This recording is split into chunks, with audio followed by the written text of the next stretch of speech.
ধরতে পাই। ধরে পেয়ে আমি বলি যে আমার স্ত্রীর সাথে তোমার কী সম্পর্ক, ওটা তো আমি ডিভোর্স দিয়ে নাই, ওনার সাথে অভিমান করে আমি আজ একটা ঘরে থাকতেছি।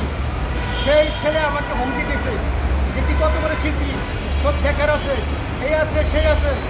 তার আমি দেশবাসীকে বলতে চাই, বাংলাদেশ সরকারের কাছে বলতে চাই যে একটা সংসার যে মানুষের করে কত কষ্ট করে করতে হয়, আর একটা বয়স বিয়ে করা হয় সেটা কাবিনামা থাকে, গাড়ি যখন কেনা হয় সেটা দলিল থাকে, আর বইয়ের একটা দলিল থাকে। যদি এই দলিল সত্য হয় তাহলে কেমন করে অপারেশনের সাথে একটা মেয়ে সম্পর্ক করে? আমার মতো বাংলাদেশে কোটি কোটি ছেলে সংসার ভেঙেছে এই পরকীয়ার চরিত্রহীন ছেলেরা এবং পুরুষেরা। তাই আমি সরকারের কাছে যে আমাদের খুব ভালো মানুষ যে বাংলাদেশের মধ্যে যে সকল ছেলেরা অন্য কোনো বিবাহিত বইয়ের সাথে যাদের সংসার আছে, যারা পরকীয়া করবে, ছেলে হোক মেয়ে হোক, কিন্তু তাদের কঠিন শাস্তির ব্যবস্থা করা হয় এবং 10 লাখ টাকার জরিমানা এবং 10 বছরের জেলের ব্যবস্থা করা হয়। তাহলে বাংলাদেশের বর্তমান সরকারের যে শান্তি আসবে, বাংলাদেশের মেয়ে হয় ছেলে হয়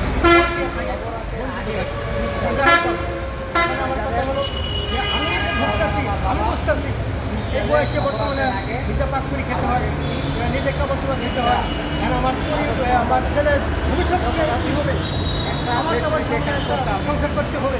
8,000 টাকা।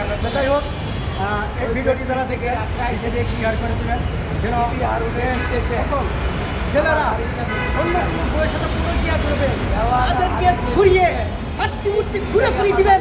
এই মাদক চুদেরা বাংলাদেশের অনেক ছেলেদের ঘর সংসার নষ্ট করেছে।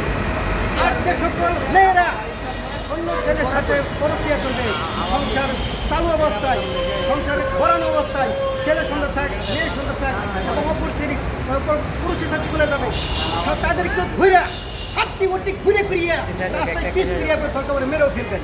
এগুলো দেখে বাংলাদেশে হেদায়ত হবে, তারপর কি আর থেকে মানুষ মুক্ত হবে। আমি 5 বছর দেখলাম, মনে হয় আমার একটু ভালো হবে, ভালো হলো না, আমার বাচ্চা ধরবে। ভালো থাকবেন। আর যারা পরকীয়ার ছেলেরা অন্য কারো বয়ে থাকে কোনো খোলাই দিয়ে আগে নিজেই বিচার করবেন। আর যে সকল মেয়েরা বিয়ের পর অন্য ছেলেদের সাথে পরকীয়া করবেন, হাতে নাতে ধরার পরে আপনারা ধরে তাকে পানিশমেন্ট করবেন। এদেরকে ঠিক মতো পানিশমেন্ট করলে বাংলাদেশ পরকীয়া থেকে রক্ষা পাওয়া। আমরা কিন্তু